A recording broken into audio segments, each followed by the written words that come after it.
आयला शेखर भाऊ पण आले द्या मी पण काय आणलं तर द्या ठेवायला मला पण त्याने दारू आणली आहे पाहिजे तुला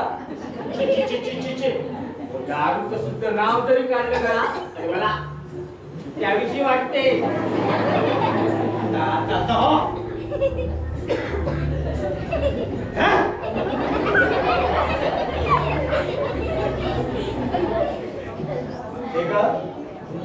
कुठपर्यंत चालणार अजून आयुष्याच्या अंतापर्यंत. मग या बापाचा अंत तरी का पाहतोय? कुठल्या कर्माची शिक्षा देतोय तुम्हाला?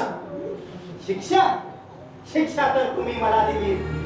ठिकाणी गेलात तुम्ही मला सगळ्या बाजूनं डोळं पांगळ करून ठेवलं मला मनानं.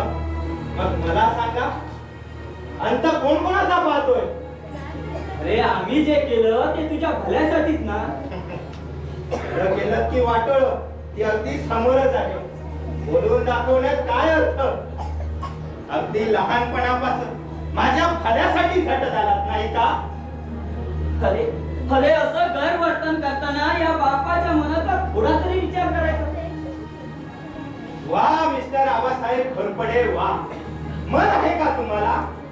अहो तुमची आम्ही 3 मुलं. मात्र त्या तिघांमध्ये दोघांना प्रेम आणि माझा मात्र तिरस्कार का? कशासाठी म्हणून माझा हा तिरस्कार आणि माझ्या भल्याच्या गोष्टी करत आहात?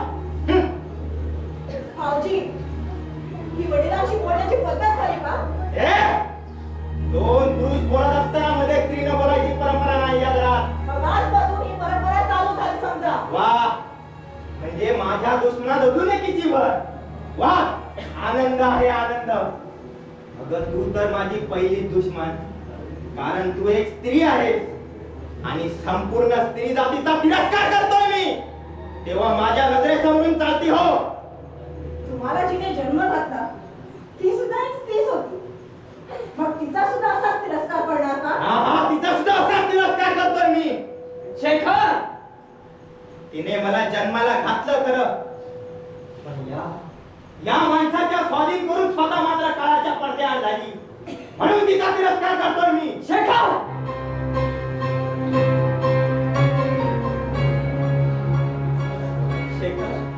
शेखर मला काय बोलायचं असेल ते बोल.